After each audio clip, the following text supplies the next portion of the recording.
হে মাদ্রাসার ছেলেরা, মাদ্রাসার তালেবে আলেমরা, আগামী দিনে ইসলামকে নেতৃত্ব দেওয়ার মতো, জাতিকে নেতৃত্ব দেওয়ার মতো হিম্মত নিয়ে গড়ে উঠতে হবে।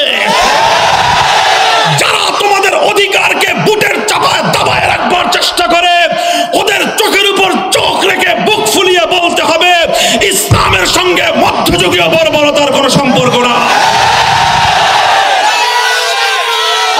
নিপীড়িত হাজার বছরের বঞ্চিত মানুষগুলো নিজেরা আস্তে আস্তে তৈরি হতে আরম্ভ করলো।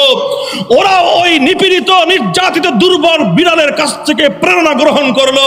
ওরা সিদ্ধান্ত নিতে আরম্ভ করলো, আগামী দিনে শাসক আর যাজক শ্রেণী যদি ধর্মের নামে আমাদের উপর কোনো বৈষম্য চালাতে চায়, সে বৈষম্যের কালাকানুন ভেঙে আমরা গুড়িয়ে দেব।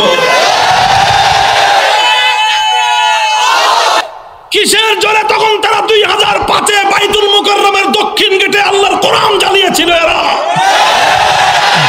যাদের থলের ভিতর থেকে আজ ক্যাসিনো বের হচ্ছে, যাদের থলের ভিতর থেকে আজকে মদের জুয়ার আড্ডাখানা বের হচ্ছে, এই লোকগুলোই 2013 সালে সাধারণ আল্লাহর নবীর আশিকদের রক্ত দিয়ে ঢাকা রাজপথ রঞ্জিত করেছিল।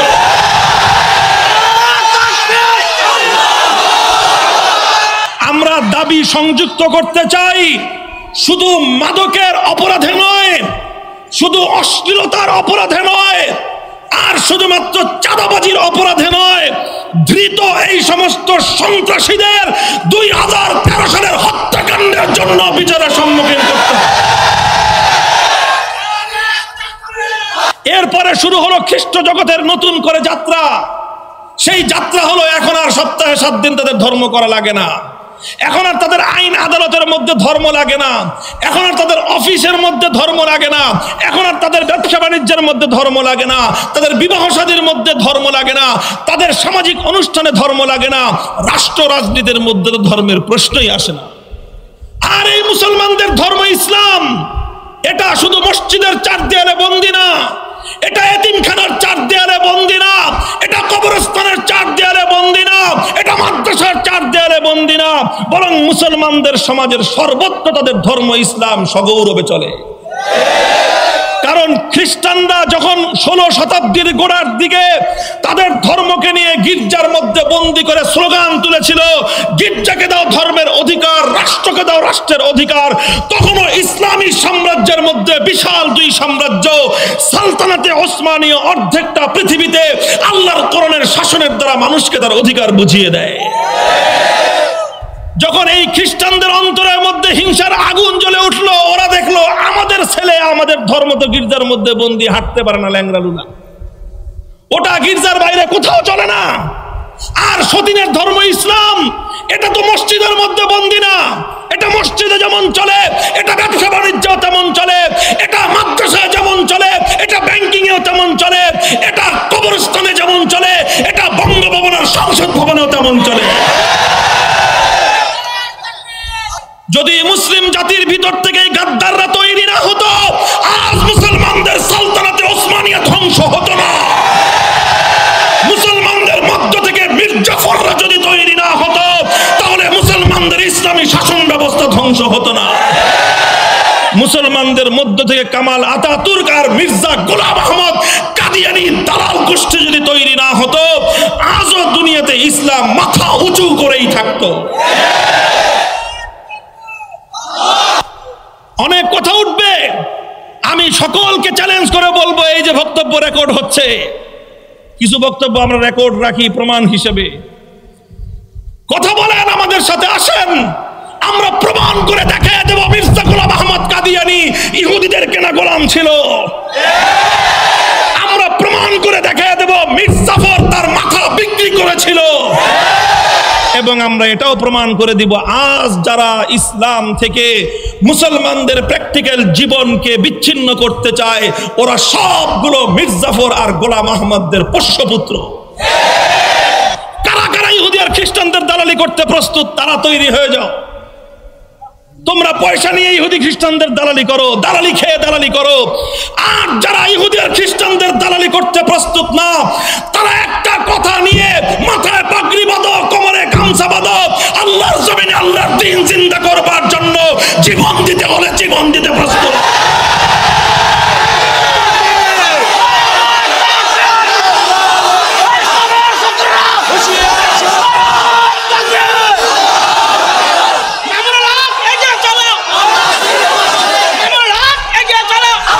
যেই ধর্ম দুনিয়ার কোথাও চলে না সেই ধর্মের জায়গা হয় গির্জা, মন্দির আর প্যাগোডায়।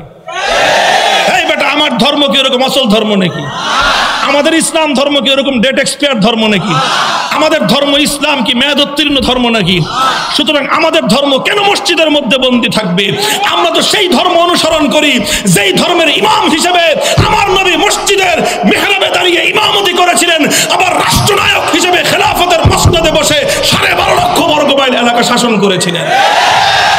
আমরা তো সেই ধর্ম অনুসরণ করি যেই ধর্মে আবু বকর সিদ্দিক রাদিয়াল্লাহু তাআলা আনহু মুসল্লি হয়ে মসজিদে তিনি জামাতের মধ্যে নামাজ আদায় করেছিলেন, আবার প্রধান বিচারপতি হিসেবে তিনি আদালত পরিচালনা করেছিলেন।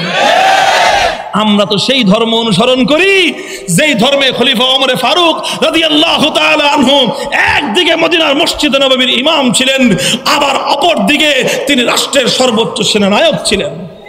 বেটা, ধর্মের নামে যখন অধর্মের শাসন হয় তখন হয় মধ্যযুগীয় বর্বরতা, ধর্মের নামে যখন ধর্মের শাসন হয় তখন হয় খেলাফতের সোনালী ব্যবস্থা। পরিষ্কার কথা, পরিষ্কার কথা। তাহলে তোমার এই বাংলাদেশের সর্বোচ্চ বিদ্যালয় ঢাকা বিশ্ববিদ্যালয় আল কোরআনের রাজনীতি বন্ধ করবার পায়তারা করে কোন দুঃসাহসী বেটা?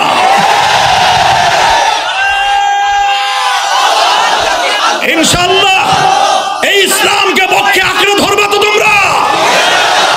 জীবনের সকল ক্ষেত্রে আল্লাহর এই দ্বীনকে জিন্দা করবার জন্য মেহনত করবা তো তোমরা। এই পূর্ণাঙ্গ দ্বীনের দাওয়াত নিয়ে মানুষের দুয়ারে দুয়ারে যাবে তো তোমরা।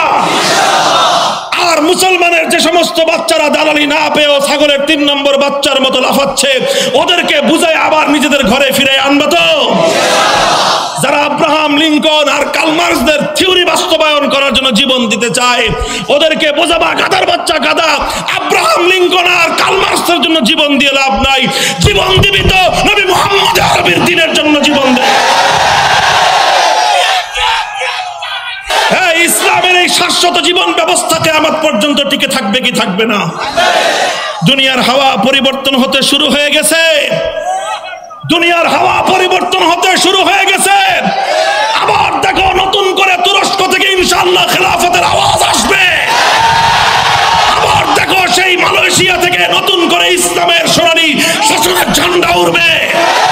আবার শাহজালাল শামাদ্দুমদের এই পবিত্র বাংলার মাটি থেকে ইসলামী খেলাফতের আওয়াজ উঠবে ইনশাআল্লাহ।